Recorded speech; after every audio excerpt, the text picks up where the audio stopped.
பார்க்கலாம். அடுத்து நம்ம கவனிக்கக்கூடியது இந்த மல்டி டாஸ்கிங்.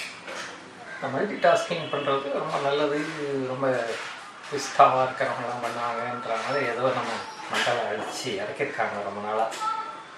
அதில் ஒரு பிரச்சனை இருக்குது. சில பேர் இயல்பாக ஒரே நேரத்தில் பல விஷயங்களை கவனிக்கக்கூடிய திறன் வாய்ந்தவர்களாக இருப்பாங்க. அந்த காலத்தில் அஷ்டாவதானின்னு உண்டு. அதே மாதிரி அவர் 8 காரியத்தை ஒரே நேரத்தில் கவனிச்சுருப்பார். அது மாதிரி சதாவதானின்னு உண்டு, 100 காரியத்தை கவனிக்கணும்லாம். அதெல்லாம் கேள்விதான் பட முடிகிறது ஒழிய அஷ்டாவதானியத்தை நான் பார்த்துருக்கேன், அதை செய்கிறத பார்த்து. சதாவதானியெல்லாம் தெரியும். அதனால் எல்லாராலையும் அது முடியாது. ஆனால் என்ன விஷயம், நம்ம அந்த மாதிரி இருக்கணும்னு நினச்சிருந்து எதையாவது செய்யாது. அந்த மாதிரி செய்கிறதில்ல. நமக்கு பொதுவாக நமக்கு ஒரு எக்ஸ் திறன் இருக்கவ்வளோதான். அதில் முழுக்க முழுக்க நம்ம எடுத்துக்கிட்டு இருக்கிற அந்த வேலையில் செலுத்திட்டோம் அப்படின்னா அந்த வேலையை சிறப்பாக அப்படி இல்லாமல் ஒரு வேலையை செஞ்சுட்டே இன்னொன்று செய்கிறது. ஒருத்தர் கூப்பிட்டு அவர்கிட்ட வேலை சம்மந்தமாக கூப்பிட்டு அவர்கிட்ட விஷயம் கேட்டுக்கிறது, பேசிக்கிட்டே இங்கே ஃபைல் பார்க்குறது, இந்த மாதிரி எல்லாம் பண்ணிகிட்டு இருந்தோம் அப்படின்னா இதுவும் ஒழுங்காக இருக்காது, இதுவும் ஒழுங்கு. அதனால் இந்த விஷயத்தில் நம்ம கவனமாக இருக்குது. உதாரணமாக ஒரு மீட்டிங் அட்டன் ஸ்டாஃப் மீட்டிங், ஏதோ புதிய வேலை இருக்கோன்னு செய்முறைகள் கைது கொடுத்துருக்காங்க. இது இப்படி பண்ணலாமா, அப்படி பண்ணலாமா, எப்படி பண்ணால் என்னத்தில் எது கஷ்ட நஷ்டங்கள் என்ன,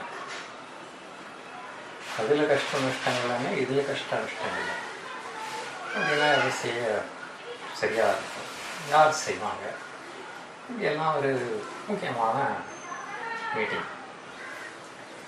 அது நமக்காக ரொம்ப சீரியஸான சமாச்சாரம்னு சொல்லிட்டு நம்ம நோட்ஸ் எழுதலாம் அப்படின்னு சொல்லி நோட்ஸ் எழுத ஆரம்பித்தா என்ன ஆகும், அப்படி எழுதே வரும். பாயிண்ட் பை பாயிண்ட் அவங்க அப்படி சொல்கிறாங்க, அப்படி சொல்கிறாங்க, அப்படி சொல்கிறாங்க.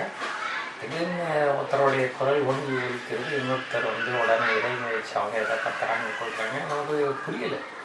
கட்டி நின்று வாங்க, என்னடா ஆச்சு, எல்லாம் நல்லா தானே போயிட்டு இருந்தது, திடீர்னு எங்கேருந்து ஒரு பெரிய சண்டையை கொடுத்து அப்படின்னு சொல்லிட்டு என்ன பிரச்சனைனா நம்ம காதால் வாங்கி தன்னால் எழுதுறதுல தான் இருக்கணும்னு ஒழிய இந்த விஷயங்கள் சொல்கிற நபர்களுடைய முகபாவனை, உடல் அசைவுகள், இதெல்லாம் அந்த பாடி லாங்குவேஜ், இந்த சமாதானமாக நம்ம பார்க்கறதுக்கு தவறிட்டோம். அதே மாதிரி சத்தம் போட்டதுனால டக்குன்னு நம்ம மைண்டு இன்னும் நடக்கிறதுன்னு தெரிஞ்சதே இல்லையா. அதுக்கு முன்னாடி அவங்க பேசின விதங்களில், டோனில், அதில் வித்தியாசங்கள் இருந்திருக்கும். அதுதான் நம்ம கவனிக்கிறதுக்கு தவறிட்டோம். இந்த மாதிரி செஞ்சதுனால நமக்கு பல விஷயங்கள் புரியாமல் போச்சு. ஏன்டா சண்டை நடக்கிறது, என்ன ஏதுன்னு ஒன்றும் புரியாது. இந்த மாதிரி ஒரு மீட்டிங்கில் நோட்ஸ் எடுக்கிறத விட பேசுகிறவங்களையும் மற்றவங்களையும் கவனிக்கிறது நல்லது. அதில் இன்னும் பல விஷயங்கள் நமக்கு தெரிய வரும். இந்த மாதிரி ஒரு சச்சரவு சண்டை அப்படின்னு ஒரு லெவலுக்கு போகாமல் அதுக்கு முன்னாடியே பல விஷயங்களை கிரகிச்சு நம்ம சில விஷயங்களை சரி பண்ணக்கூட முடியும். அதனால் மற்றவர்களை கவனியும். என்ன சொல்கிறாங்க, எப்படி சொல்கிறாங்க, ஒருத்தர் ஏதோ ஒரு விஷயம் சொல்கிறாங்கன்னா மற்றவங்க அதுக்கு எப்படி முகபாவம் காட்டுறாங்க, எப்படி அதை எடுத்துக்கிறாங்க, உணர்ச்சி என்ன இருக்குது, இதெல்லாம் கவனிக்கிறது அவங்களெல்லாம் சரியாக நம்ம புரிஞ்சுக்கிறதுக்கு வரும். முடிஞ்ச வரைக்கும் யாராலும் பேசினா அவரோட முகத்தை, கண்களை கவனிக்கணும். முன்னாடியே சொல்லியிருக்கேன், அது ஒரு தலாமல் போயிடக்கூடாது. கண்களை கவனிக்கிறப்போ ஒரு நேரடி கான்டாக்ட். இந்த மாதிரி கவனிக்கிறது நமக்கு தரக்கூடிய தகவல்களை நோட்ஸ் தராது. அடுத்து நம்ம வேறு விஷயம் பார்ப்போம்.